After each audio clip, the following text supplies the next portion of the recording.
Thank you for choosing my video. I am Sudhakaran. Welcome to your English Master. ഇന്നത്തെ topic neither nor either or. ഈ രണ്ട് പ്രയോഗങ്ങളുണ്ടല്ലോ, ഇത് correlative conjunctions ആണെന്ന് നിങ്ങൾക്കറിയാം. ഈ കോറിലേറ്റീവ് കൺജങ്ഷൻസ് സാധാരണ നമ്മൾ പ്രയോഗിക്കുന്നത് കോംപ്ലക്സ് സെൻറ്റൻസിലാണ്. അപ്പോൾ കോംപ്ലക്സ് സെൻറ്റൻസിൻ്റെ യഥാർത്ഥ മീനിങ് നമുക്കറിയണമെന്നുണ്ടെങ്കിൽ അതിനകത്ത് പ്രയോഗിക്കുന്ന ഓരോ കൺജങ്ഷൻസിൻ്റെയും മീനിങ്ങും അത് എങ്ങനെയാണ് സെൻറ്റൻസിൽ ആശയവ്യക്തത കൊടുക്കുന്നതെന്നുള്ളത് മനസ്സിലാക്കണം.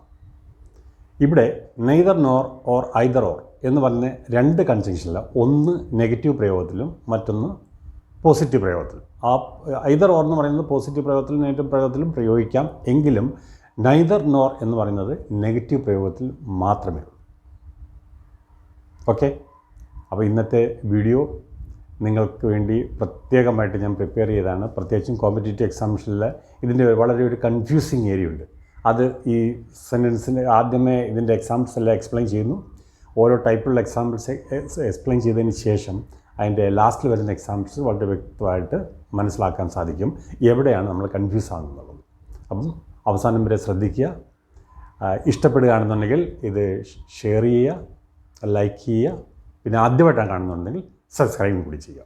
Okay, let start. Correlative conjunctions ഇത് നെഗറ്റീവ് മീനിങ് ആണ് തരുന്നത്. പിന്നെ ഇതിൻ്റെ പ്രത്യേകത എന്ന് പറഞ്ഞാൽ work in pairs to connect words, phrases or closes.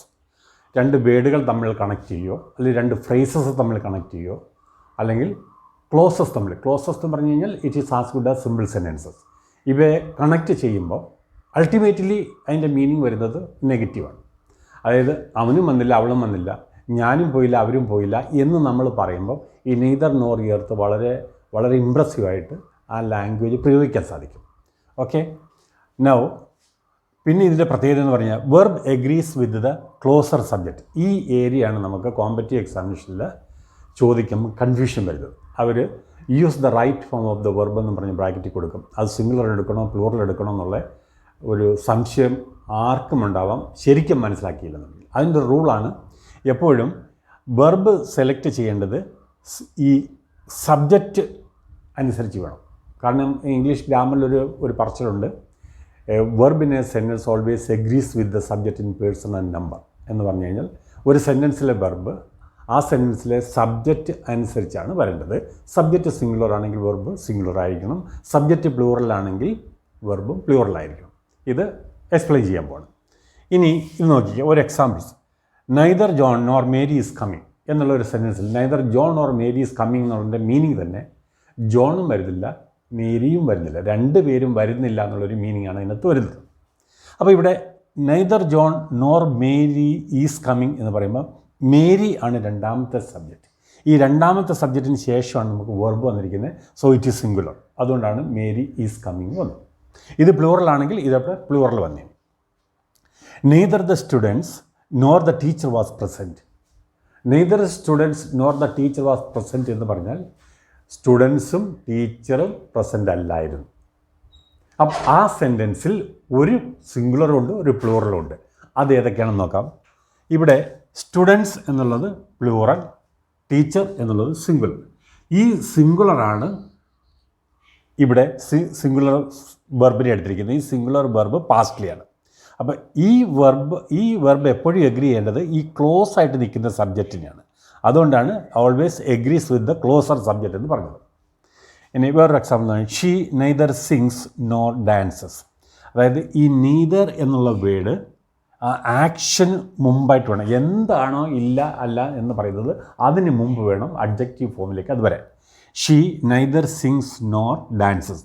അവൾ പാടത്തുമില്ല ഡാൻസ് ചെയ്യത്തില്ല നമ്മൾ പറയുന്നത് പോലെ. അതിൻ്റെ ഈ അർത്ഥം അങ്ങനെയാണ് വരുന്നത്. അപ്പോൾ ഇതിനകത്ത് രണ്ട് സബ്ജക്റ്റില്ല, ഒരു സബ്ജക്റ്റ് തന്നെയാണ്. അപ്പോൾ ഇത് സിംഗുലറാണ്. അതുകൊണ്ടാണ് ഇതും സിംഗുലർ ഇതും സിംഗുലർ. സിമ്പിൾ പ്രസൻറ്റ് ഫോമിലാണല്ലോ ഈ എസ് ഫോം വരുന്നത്. അടുത്തൊരു example, I like neither tea nor coffee. I like, ഇതും സിമ്പിൾ പ്രസൻറ്റ് ഫോമാണ്. ഇവിടെ വേറൊരു സിംഗുലർ ഷീയോ ഹിയോ ആയിരുന്നെങ്കിൽ ലൈക്സ് വന്നേനെയും, ദേ ആയിരുന്നെങ്കിൽ ഇവിടെ ലൈക്ക് വന്നേനെയും. കാരണം സബ്ജക്റ്റ് അനുസരിച്ച് വേണമല്ലോ വെർബ് വരാൻ. ഇവിടെ സബ്ജക്റ്റ് ഐ ഒരു പ്രത്യേകത ഉണ്ട്. ഐ ബീങ് ഫസ്റ്റ് പേഴ്സൺ, ചിലയിടത്ത് അത് പ്ലൂറലാണ്, ചിലയിടത്ത് അത് സിംഗുലറാണ്. പാസ്റ്റിൽ നോക്കുകയാണെങ്കിൽ അത് സിംഗുലറായിട്ട് യൂസ് ചെയ്തിരിക്കുന്ന കാണാം. കാരണം ഐ വാസ് എന്ന് പറയുന്നത്. അപ്പോൾ ഐ വാസ് എന്ന് പറയുമ്പോൾ ഐ എങ്ങനെയാണ് സിംഗുലർ ആയെന്നുള്ളത് ദർ ഇസ് നോ ക്വസ്റ്റ്യൻ. ഗ്രാമറിൻ്റെ rule is never question. I like neither tea nor coffee. എനിക്ക് ചായയും ഇഷ്ടമല്ല കോഫിയും ഇഷ്ടമല്ല എന്ന് പറയുന്നത്. അതാണ് ഈ സെൻറ്റൻസ്. അപ്പോൾ ഇത്രയും നോക്കുമ്പോൾ തന്നെ വ്യക്തമാവും നൈദർ നോറിൻ്റെ പ്രയോഗം. നമുക്ക് കൂടുതൽ എക്സാമ്പിൾസ് നോക്കാം. Neither the manager nor the employees were present. Neither the manager nor the employees were present എന്നുള്ള സെൻറ്റൻസിൽ we can see two subjects, manager and employees. Manager is singular, employees are plural. അപ്പോൾ ഈ plural അനുസരിച്ചാണ് ഇവിടെ plural verb പ്രയോഗിച്ചിരിക്കുന്നത്. ഇതാണ് competitive എക്സാമിനേഷനിൽ നമ്മൾ confuse ചെയ്യുന്ന area. ഇതിൻ്റെ ഇവിടെ ബ്ലാങ്ക് തന്നിട്ട് ഇതിൻ്റെ ബ്രാക്കറ്റിൽ വാസ് ഓർ വെയർ എന്ന് തന്നിരിക്കും. വാസ് ഓർ വെയർ തരുമ്പം നമുക്ക് അവിടെ സംശയം വരും, ഇതിൽ ഏതായിരിക്കും ശരിയെന്ന്. അപ്പോൾ ഇതിൻ്റെ ഇവിടെ വെയർ ആണ് കറക്റ്റ് എന്നുള്ളതിൻ്റെ റീസണാണ് ഈ പ്ലൂറൽ സബ്ജക്റ്റ്. അപ്പോൾ വെയറാണ് ഇവിടെ കറക്റ്റ് വരിക. ഇതാണ് മനസ്സിലാക്കിയിരിക്കേണ്ടത് ഏറ്റവും ഇമ്പോർട്ടൻ്റ് ഏരിയ. അതാണ് നൈദർ നോറിൻ്റെ പ്രയോഗത്തിൽ ഈ വെർബിൻ്റെ ആണ് കൂടുതലും വരുന്നത്. പക്ഷേ മീനിങ് അറിയാവുന്നുണ്ടെങ്കിൽ കറക്റ്റായിട്ട് നമുക്ക് language you can use when you speak, you can use when you write. So speaking and writing in both ways you can use it. Next sentence, I neither saw the movie nor read the book. ഞാൻ സിനിമയും കണ്ടിട്ടില്ല ബുക്കും വായിച്ചിട്ടില്ല. I neither saw the movie nor read the book. ഇവിടെ subject, ഈ സബ്ജക്റ്റിൻ്റെ ആക്ഷനാണ് പറയുന്നത് so. അതുകൊണ്ട് ഇവിടെ സബ്ജക്റ്റ് സിംഗുലർ പ്ലൂറൽ എന്നുള്ളൊരു പ്രശ്നം വരുന്നില്ല. Okay. Next, the dress is neither too tight nor loose. Dress കൂടുതൽ ടൈറ്റോ കൂടുതൽ ലൂസോ അല്ല, means it's suitable, it's absolutely right എന്നുള്ളത്. അപ്പോൾ ഇവിടെയും സബ്ജക്റ്റ് സിംഗുലറാണ്, ഇവിടെ സിംഗുലർ സബ്ജക്റ്റ്. ഇവിടെ കൺഫ്യൂഷൻ വരുന്ന പ്രശ്നം വരുന്നില്ല. നൈദർ ഓഫ് ദം ഈസ്, ഇവിടെ നൈദർ ഓഫ് ദം, ഇവിടെ ഈ ദം കാണുമ്പോഴത്തേക്ക് നമുക്കിത് പ്ലൂറലാണെന്ന് തോന്നിക്കും. പക്ഷേ നൈദർ ചേർത്ത് വന്നു കഴിഞ്ഞാൽ it is always singular. Neither of them is interested in sports. Okay. അപ്പോൾ ഇത്രയും കണ്ടപ്പോൾ നിങ്ങൾക്ക് ഇത് നൈദർ നോറിൻ്റെ പ്രയോഗം ക്ലിയർ ആയെന്ന് തോന്നുന്നു. ഇനി നമുക്ക് അടുത്ത ഐദർ ഓർ എങ്ങനെയാണ് പ്രയോഗിക്കുന്നത് നോക്കാം. ഐദർ ഓർ ഉപയോഗിക്കുന്നത് രണ്ട് ഓപ്ഷൻസ് ഉള്ളപ്പോൾ, ഒന്നുകിൽ അത് അല്ലെങ്കിൽ ഇത് എന്നുള്ളതാണ്. നൈദർ നോർ എന്ന് പറഞ്ഞു കഴിഞ്ഞാൽ അതൊരു നെഗറ്റീവ് മീനിങ്ങിലാണ് നമ്മൾ ഉപയോഗിച്ചിരുന്നത്. ഇവിടെ നമുക്ക് എക്സാമ്പിൾ നോക്കാം. ബാക്കി എല്ലാം ഈ ഐദർ ഓറിൻ്റെ നൈദർ ഓറിനെ പോലുള്ളതാണ്. സബ്ജക്റ്റ് സിംഗുലർ പ്ലൂറലിൻ്റെ പ്രശ്നമുണ്ട്. അതുകൊണ്ട് വെർബ് വരുന്നത് subject closer to the verb. വെർബിനോട് ചേർന്ന് നിൽക്കുന്ന സബ്ജക്റ്റിന് നോക്കിയിട്ട് വേണം അവിടെ സിംഗുലർ സബ്ജക്റ്റ് വേണം പ്ലൂറൽ സബ്ജക്റ്റ് വേണം എന്നുള്ളത് തീരുമാനിക്കാം. Okay. Let's see some example. Either John or Mary is coming. Either John or Mary is coming എന്ന് പറഞ്ഞാൽ ഒന്നുകിൽ ജോൺ വരുന്നുണ്ട് അല്ലെങ്കിൽ മേരി വരുന്നുണ്ട്. ഇവരിൽ രണ്ടുപേരിൽ ആരെങ്കിലും ഒരാൾ വരുന്നുണ്ടോ എന്നുള്ളതാണ് ആ സെൻറ്റൻസിൻ്റെ മീനിങ്. അപ്പോൾ John or Mary, Mary is singular, അതുകൊണ്ട് ഇവിടെ സിംഗുലർ വെർബ് വന്നിരിക്കുന്നത്. Either the teachers or the principal is responsible. ഈ സെൻറ്റൻസിൽ either the teachers plural or the principal is singular. ഇങ്ങനെ രണ്ട് സബ്ജക്റ്റ് വരുമ്പോൾ സിംഗുലറും പ്ലൂറലായിട്ട് വരുന്നത് വെർബിനോട് അടുത്ത് നിൽക്കുന്ന സബ്ജക്റ്റാണ് നമ്മൾ നോക്കേണ്ടത്.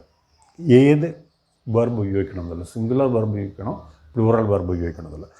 Here principal is singular, so the verb is singular. അതാണ് either the teachers or the principal is responsible. ഒന്നുകിൽ ടീച്ചേഴ്സ് അല്ലെങ്കിൽ പ്രിൻസിപ്പൽ ഇതിന് ഉത്തരവാദിയാണ്. ആ മീനിങ് അതങ്ങനെയാണ് സെൻറ്റൻസിൻ്റെ മീനിങ്. അടുത്തൊരു sentence, you can have either tea or coffee. You can have either tea or coffee എന്ന് പറഞ്ഞാൽ ഇവിടെ ഈ സെൻറ്റൻസിൽ അവിടെ ഇതാണ് സബ്ജക്റ്റ്, ഇതിൻ്റെ വെർബ്. പിന്നെ ഇവിടെ ക്ലിയർ ടു ഓപ്ഷൻസ്. ഈ ഏതെങ്കിലും രണ്ട് ഓപ്ഷൻ തന്നതിൽ ഒന്ന് ആവാം. നിങ്ങൾക്ക് ഒന്നുകിൽ കോഫി കുടിക്കാം അല്ലെന്നുണ്ടെങ്കിൽ ചായ. രണ്ട് ഓപ്ഷൻസ് ഉണ്ട്. അതാണ് രണ്ട് ഓപ്ഷൻസിൽ ഒന്ന് തിരഞ്ഞെടുക്കുക, ഒന്ന് സംഭവിക്കും എന്നൊക്കെയുള്ളതാണ് ഐദർ ഓർ കൊണ്ട് ഉദ്ദേശിക്കുന്നത്. And the final sentence is, she will either call or send message. She will either call or send message എന്ന് പറഞ്ഞു കഴിഞ്ഞാൽ അവൾ ഒന്നുകിൽ വിളിക്കും അല്ലെങ്കിൽ മെസ്സേജ് അയക്കും. She will either call. Two actions. അപ്പോൾ ഈ ടു ആക്ഷൻസിൽ ഏതെങ്കിലും ഒന്നെന്നുള്ള അർത്ഥത്തിലാണ് ഇവിടെ നമ്മൾ ഐദർ ഓർ പ്രയോഗിച്ചിരിക്കുന്നത്. അപ്പോൾ ഐദർ ഓറിലും നൈദർ നോറിലും നമ്മൾ ശ്രദ്ധിക്കേണ്ട കാര്യം ഒന്ന് തന്നെയാണ്. ഒരു വെർബ് തിരഞ്ഞെടുക്കേണ്ടി വരുമ്പം ആ വെർബിന് തൊട്ട് മുമ്പ് വന്നിരിക്കുന്ന സബ്ജക്റ്റ് ഏതാണോ അത് സിംഗുലറാണോ പ്ലൂറലാണോ എന്നുള്ളത് നോക്കി യൂസ് ചെയ്യുക. ഓക്കെ. പിന്നെ ഗൂഗിൾ കൂടുതൽ എക്സർസൈസ് സെലക്ട് ചെയ്തുകൊണ്ടേയിരിക്കുക. ഇനി നിങ്ങൾക്ക് കൂടുതൽ സംശയമുള്ള ഏരിയയിൽ ഏതിൻ്റെ വീഡിയോ ആണ് വേണമെന്ന് നിങ്ങളൊന്ന് സൂചിപ്പിച്ച് കഴിഞ്ഞാൽ I will work out and I will produce video for you. ഞാൻ കൂടുതലും ചെയ്തുകൊണ്ടിരിക്കുന്നത് എങ്ങനെ OET, IELTS, ഡുവലിംഗോ, പിന്നെ സ്പോക്കൺ ഇംഗ്ലീഷ് ക്ലാസ് എടുക്കുമ്പോൾ സ്റ്റുഡൻസ് ചില സംശയങ്ങൾ ചോദിക്കാറുണ്ട്. Very interesting question. അപ്പോൾ എങ്ങനെ അതിനെ സിംപ്ലിഫൈ ചെയ്തൊരു എക്സാമ്പിൾസ് കൊടുത്ത് ഒരു വീഡിയോ കൊടുക്കാമോ അങ്ങനെയുള്ള വീഡിയോ ആണ് ഞാൻ ഇപ്പോൾ ക്രിയേറ്റ് ചെയ്തുകൊണ്ടിരിക്കുന്നത്. അപ്പം നിങ്ങളുടെ ഒരു സഹായം എന്ന് പറഞ്ഞു കഴിഞ്ഞാൽ നിങ്ങളത് കമൻറ്റ് ബോക്സിൽ എന്താണ് വേണ്ടുന്നത് മാത്രം, അല്ല ചുമ്മാ ഒരു രസത്തിന് ഇപ്പോൾ ഈസിൻ്റെയും വാസിൻ്റെയും ഒരു പ്രയോഗം ഇട്ടതെന്ന് പറഞ്ഞു കഴിഞ്ഞാൽ അത് ഓഫ് കോഴ്സ് അതും ആവശ്യമുള്ളവരുണ്ട്, ഇല്ലാത്തവർ അങ്ങനെ ആർക്കും അത് വേണ്ടെന്നുള്ളതല്ല. ബട്ട് നിങ്ങൾക്ക് വേണ്ടത് ജെന്യുവിൻ റിക്വസ്റ്റ് ആയിരിക്കണം. ഓക്കെ. അപ്പം അടുത്തൊരു വീഡിയോ ആയി വരുന്നത് വരെ bye. Thank you very much.